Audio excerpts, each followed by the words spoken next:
ล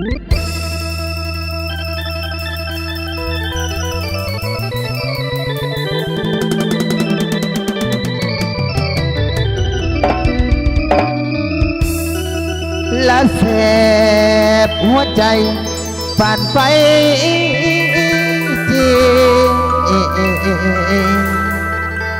อายยืดทั้งเวทีบ่เห็นน้อง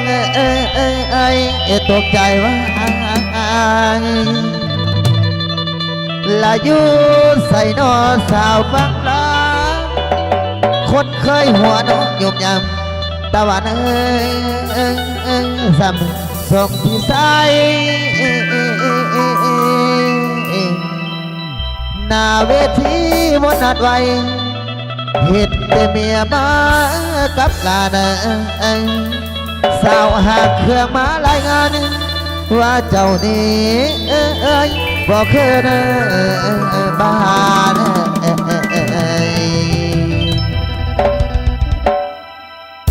ยาว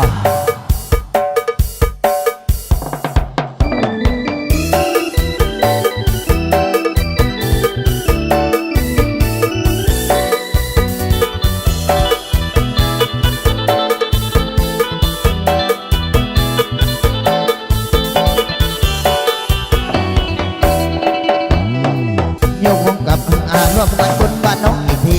หวังพบคนดีหน้าเวทีเหมือนปีก่อนมาไอออกมาลำอยากจำคนเคยสัญญาลูกสองเบิ่งแล้วหูเจ้าคงบอกมาฟัง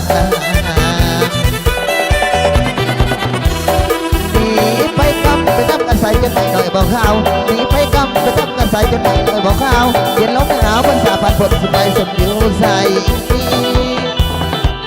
ทำไมเจ้าบอกมาฟังลำหรือไปใส่สุดดำเที่ยวตามผับ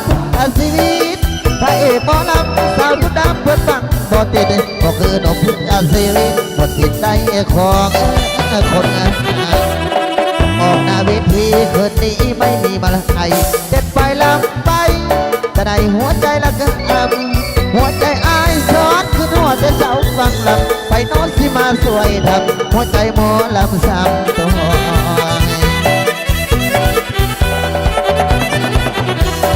ยินลมตองสตาคนมองมันมองกลุ่มเอาดียินลมตองสตาคนมองมันมองกลุ่มเอาดีหน้าเวทีมีสาวคนอีกแต่แฟนพูดนักเห็นคนงามไอ้หนุ่มหมอลำอย่าว่าหยอกแต่กะหูอยู่ดอกก็เป็นเทพเพื่อนเนื้อฝากกลับไปหาสาวฟังลำคนเคยลำเพิ่งพระเอกหมอนำจิตถึง